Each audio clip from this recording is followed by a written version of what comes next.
My sister said she got me a special gift for my baby shower. It was a box full of diapers. Used ones. Everyone laughed until I announced she'd just lost her house.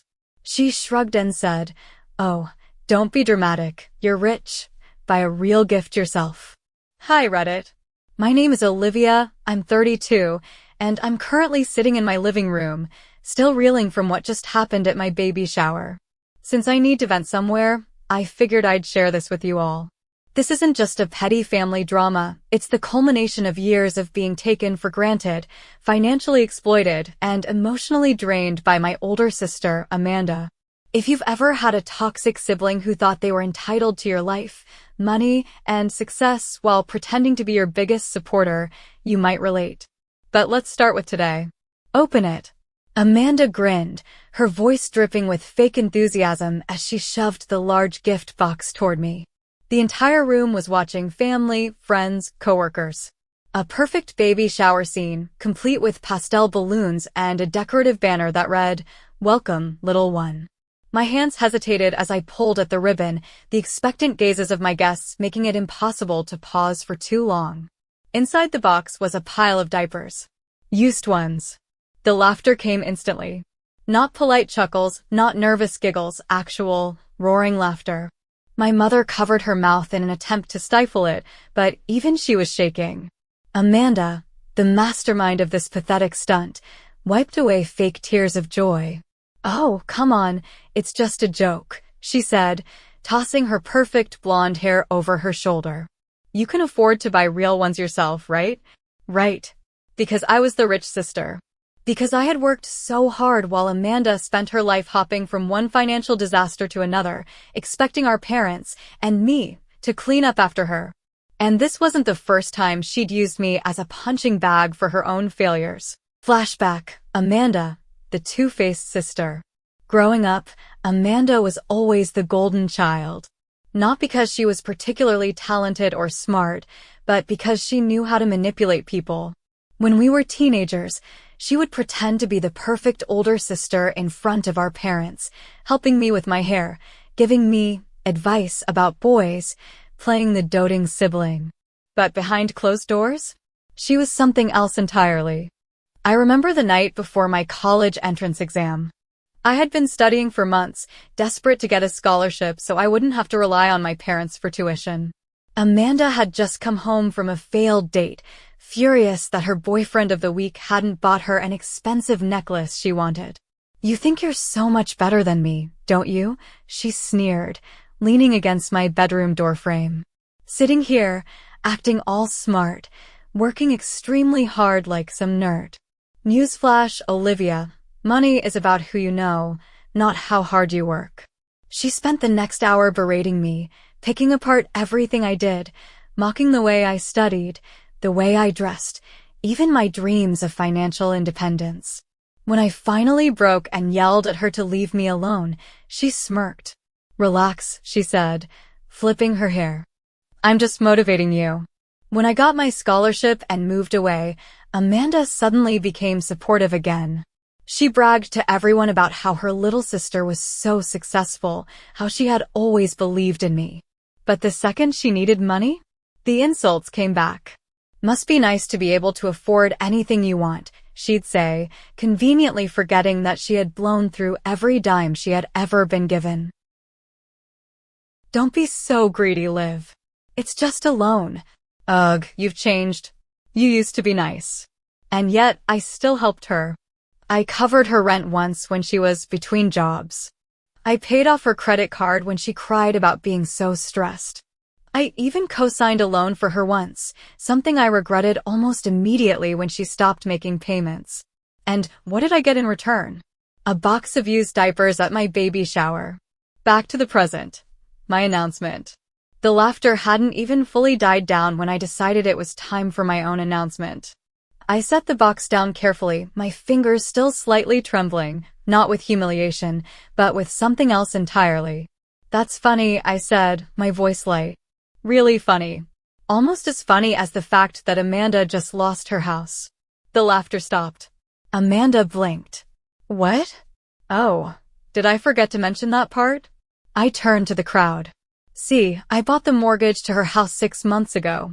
She was behind on payments, again. And instead of letting the bank foreclose, I thought I'd be generous. But after this little stunt, I tilted my head, enjoying the way her face drained of color. I don't feel very generous anymore. You're lying. Her voice cracked slightly. I pulled out my phone and, with a few taps, displayed the property record. Her name wasn't on it anymore. Just mine. Gasps. Whispers. My mother's eyes darted between us, realization sinking in. Amanda, I continued, slipping my phone back into my purse. I was going to surprise you by letting you stay, maybe even give you the deed as a gift, but since you think I should buy my own gifts. I let this sentence hang in the air. She let out a breathless, nervous laugh. Oh, don't be dramatic. You're rich. You can afford to do the right thing. The right thing? I repeated. You mean like humiliating your pregnant sister in front of all her friends and family? It was a joke, she snapped, but her voice was shaking now. I shot back. Silence. Pure, deafening silence. My father stood up, clearing his throat, as if he was about to lecture me on being the bigger person. I held up a hand. Don't, I warned. I have been the bigger person my whole life. I have covered for Amanda's debts. I have bailed her out when she wrecked her car. I have paid for her to go back to school twice, only for her to drop out. I have let her live rent-free in that house for years. And in return, she gives me this. I gestured to the disgusting box in front of me. No one spoke. Amanda's breathing had become erratic. You wouldn't actually kick me out. You're right, I said, tilting my head. I'll give you a week to find somewhere else. My mother stood up. Sweetheart, don't you think that's a bit harsh? I turned to her with a smile so saccharine it could rot teeth. Mom, you do have a guest room, don't you? She flinched. Well, yes, but... Oh, wonderful, I said, clapping my hands. Then Amanda has a place to stay. Amanda's eyes widened in horror. I am not living with Mom and Dad again. Well, Amanda, I said sweetly, you should have thought about that before you handed me a box full of used diapers. A pin could have dropped in that room and made a louder sound than the stunned silence that followed. My baby shower continued. The food was delicious. The gifts from my real friends were thoughtful and kind. Amanda left early, and for the first time in my life, I didn't feel the need to chase after her. Because she wasn't my responsibility anymore. It took less than 12 hours for the phone calls to start. I woke up the next morning to 22 missed calls and an inbox full of messages. Mom, Olivia, we need to talk. Amanda is devastated. You humiliated her in front of everyone. Was that really necessary? Dad, this has gone too far. Call me. Amanda, you so toxic, sister. I was joking. You actually want to make me homeless over a prank? Asterisk. Ah yes, the classic Amanda routine. Play the victim when things don't go her way. I ignored them all. James, my husband, sipped his coffee next to me, scrolling through his own phone. He smirked. Looks like the fallout has begun. He held up his screen. My cousin Sophie had posted on Facebook. Y'all, Amanda really gifted her pregnant sister used diapers and then cried when she got what she deserved. Actions have consequences. The comments were brutal. Amanda's been living off Olivia for years. She had this coming. Wait, she really thought this was funny? That's just cruel. She's lucky Olivia gave her a week to move out. I let out a satisfied sigh. Finally, people are seeing her for who she is. James chuckled, sliding his arm around my waist. So, what's the plan? I took a sip of my tea. I'm going to wait. Let them stew in their own mess for a bit. Then I'll deal with them. The family's attempt at manipulation. By noon, my mother showed up at my house unannounced. She barely waited for me to open the door before pushing inside. Olivia, we need to talk. I crossed my arms. You could have called. I did call, she huffed, sitting down on my couch. You ignored me. I leaned against the wall, unimpressed. And? Mom sighed dramatically, as if she were the victim here. Amanda made a mistake, but you're overreacting. Kicking her out over a harmless joke? That's cruel, Olivia. I raised an eyebrow. Harmless. She didn't mean anything by it. Mom insisted. She just has a strange sense of humor. She humiliated me in front of everyone. I snapped. You saw it. She was smirking the whole time. Mom waved a hand. She's your sister, Olivia. You don't throw away family over one bad decision. I laughed. One? You mean years of bad decisions. Years of using me for money, trashing my success, and expecting me to fix her problems. Mom flinched. She's going through a hard time. And whose fault is that? I shot back. She blew through her savings. She maxed out her credit cards. She had 6 months to fix this before I even stepped in. Did she do anything? No, because she assumed I'd catch her like I always do. Mom pursed her lips, clearly struggling for a new angle. Sweetheart, I just don't want this to tear our family apart. Funny, I said, tilting my head. Because you didn't seem worried about that when Amanda was tearing me apart for years. She had no response to that. Instead, she sighed, pressing a hand to her temple like this whole thing was my fault. Okay, fine. But at least compromise, let her stay for another month. Give her time to figure things out. I smiled. Sure. Mom blinked, surprised. Really? Yeah. I grabbed my phone, opened my banking app, and scrolled to a certain payment history. She still owes me $3,000 from last year. She can stay if she pays me back first. Mom's face darkened. Olivia, you know she can't afford that. I shrugged. Then she can't afford to stay. Mom stood up abruptly. You're being heartless. No, Mom, I said, my voice cold. I'm just done being your backup plan. She left without another word. Amanda's last-ditch effort. That night, Amanda showed up at my house. She banged on the door like a madwoman, and when I finally opened it, she pushed past me, storming into my living room. What is wrong with you? She shrieked. I calmly shut the door. Hello to you too. She spun around, her face red with rage. You're really doing this? You're actually making me homeless over a joke. Call it whatever you want, I said, crossing my arms. You're not my problem anymore. She let out a hysterical laugh. Oh, come on, Olivia. You're rich. You have a huge house. What's the big deal? I stared at her. Amanda, do you hear yourself? She scoffed. I'm not asking for much. Just a little help. I would do the same for you. I burst out laughing. You? Help me. Yes, she yelled. I took a step closer, lowering my voice. Amanda, when have you ever helped me? She blinked, her mouth opening and closing like a fish. I kept going. Did you help me when I was drowning in student debt? No. Did you help me when I was working 3 jobs to afford my first apartment? No. Did you help me when I needed someone to support me for once? Nothing. I nodded. That's what I thought. She tried a different tactic. Please, she said, her voice suddenly trembling. I have nowhere else to go. Oh, come on, I said, mimicking her earlier words. Mom and Dad have a guest room. Her face twisted in disgust. I can't live with them again. Then figure something out. Tears welled in her eyes. Olivia, please. I'm begging you. For a split second, I almost gave in. Almost.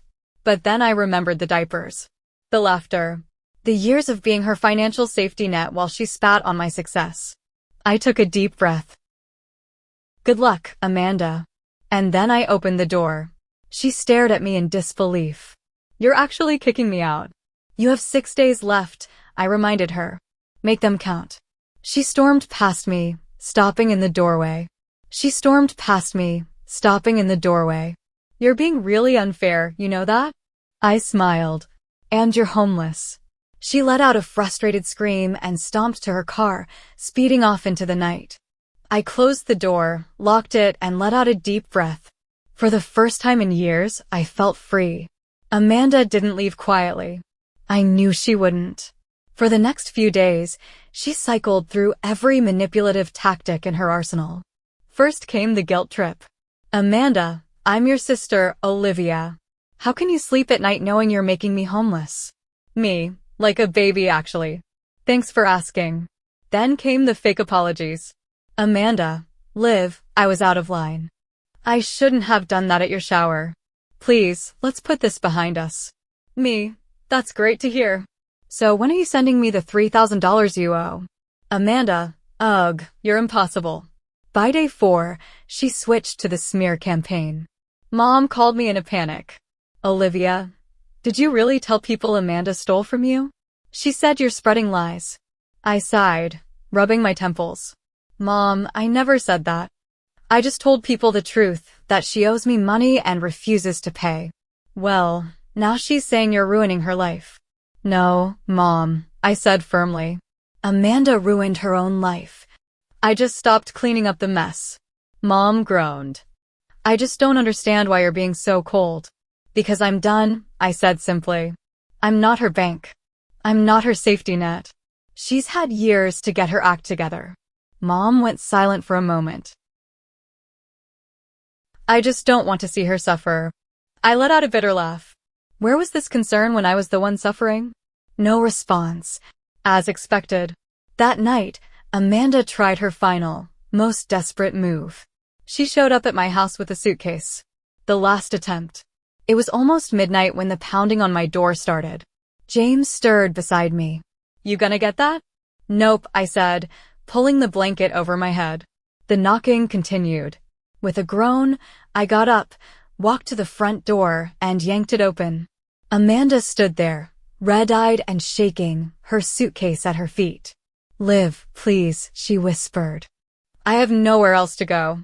I folded my arms. Didn't Mom offer you the guest room? She swallowed. I can't live with her. She's overbearing, she nags all day, and Dad just ignores me. I smirked. Sounds familiar. Amanda's face twisted in frustration. I can't be there, Olivia. Just let me stay for a few weeks. No. She let out a small, pathetic sob. Please. I'll get a job, I'll pay you back, I held up a hand. Stop. Her mouth snapped shut. I took a deep breath. Amanda, I don't trust you. You have never changed. You've never followed through. And I'm not letting you stay here just so I can spend the next few months fighting to get you out. She opened her mouth, but I kept going. You laughed in my face at my baby shower. You gave me used diapers. That's not just a bad joke. That's pure, calculated cruelty. And now you expect me to rescue you. Tears slid down her cheeks. I don't have anywhere else. I sighed. That's not my problem. Her face twisted with rage. You're really turning me away? Yes. Her fists clenched. Fine. But when you come crawling back, don't expect me to help you. I laughed. When have you ever helped me, Amanda? Silence. She picked up her suitcase and stormed off. I shut the door, locked it, and went back to bed. James wrapped an arm around me. You okay? I exhaled deeply. Yeah. Actually, I think I am. For the first time in years, I felt free. I thought Amanda was finally out of my life. I was wrong. A week after she stormed off, I got a call from my mother. I debated letting it go to voicemail, but my gut told me something was up. Mom, what now? I asked, already exhausted. Mom sighed dramatically. Amanda moved in with us. I smirked. Oh! So she took the guest room after all? Yes, but she's miserable here, Olivia. I nearly laughed. And why is that my problem? She says she feels like a prisoner. Mom huffed. Your father and I have rules, and she doesn't like following them. Rules? That was rich coming from my parents, who had let Amanda get away with everything her entire life. Let me guess, I said. You told her she actually has to contribute to the household? Mom hesitated. We just asked her to help out a little. Maybe get a job. Pay for her own expenses. I snorted. And how did that go? Not well, Mom admitted. She had a meltdown last night because we told her we weren't paying for her Uber Eats anymore. I actually laughed at that. You mean to tell me she expected you to fund her lifestyle after she spent years expecting me to do it? She's struggling, Olivia. She's entitled, Mom. Silence. Anyway, Mom finally said, she wants to talk to you. Nope. Olivia, just hear her out. She had plenty of chances to talk, I said. I'm done. Mom sighed, but I ended the call before she could keep pushing. Amanda's desperation. A few days later, I got another text from Amanda. Amanda, can we talk? I ignored it. Then another. Amanda, please, Olivia. I just need a chance to explain. Ignored. Then came the final message. Amanda, fine. You want to play dirty? Game on. That caught my attention. The smear campaign. I didn't hear from Amanda directly after that, but I started noticing little things. Cousins who had been on my side suddenly started acting weird. Friends I hadn't spoken to in a while sent me awkward messages like, Hey, Olivia, is it true you left Amanda homeless just for fun? Wait, you bought her mortgage just to evict her? Wow, that's cold. Amanda was spinning a new narrative. One where she was the victim, and I was some heartless villain. I wasn't surprised. This was classic Amanda. If she couldn't get her way, she'd manipulate the people around her until she looked like the innocent one. But this time, I was ready. I started responding with facts. Amanda wasn't paying her mortgage. I bought the house to keep her from losing it, and she still did nothing to fix her situation. When I finally told her I wasn't supporting her anymore, she gave me used diapers at my baby shower and laughed about it. Ask yourself, would you still help her after that? One by one, people started realizing the truth. And Amanda? She lost the last bit of sympathy she had. The final blow. I didn't hear from her again until 2 weeks later. This time, Dad called.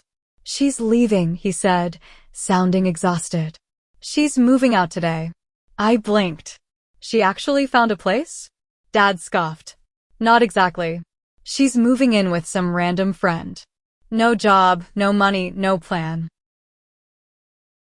I sighed. She'll never learn, will she? I doubt it, Dad admitted. Then, softer, I should have listened to you sooner. That was the closest thing to an apology I'd ever get. Yeah, I said. You should have. And with that, Amanda was finally out of my life. For good. Amanda was finally out of my life. For the first time in years, I wasn't waking up to desperate texts, guilt-tripping calls, or sudden emergencies that somehow required my money. It felt amazing. James and I focused on preparing for the baby. My friends, my real friends, helped me set up the nursery. Life was peaceful. And then, 3 months later, Amanda reappeared. The last attempt. I was rocking in my chair, reading baby books, when my phone buzzed. Amanda, hey sis. I miss you. How's the baby? I stared at my screen. After months of silence, she just popped up like nothing happened. I ignored her. An hour later, another text. Amanda, I've been thinking a lot. I know I messed up and I want to make it up to you. Can we meet? I showed James. He raised an eyebrow. She wants something. Obviously, I sighed. Then came the final text. Amanda, so. I was wondering if I could stay with you for a bit. Just until I get back on my feet. I promise I'll be better this time. I laughed out loud. The audacity. My final response. I typed back. Me, Amanda, you burned that bridge. You didn't just use me for years, you humiliated me in front of my friends, made me the villain, and only now that you have no other options, you want to make it up to me? She read it instantly. 3 dots appeared. Then disappeared. I sent one more message.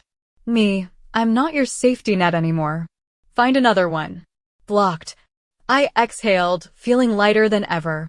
James smiled, kissing my forehead. Proud of you. Amanda? She disappeared again.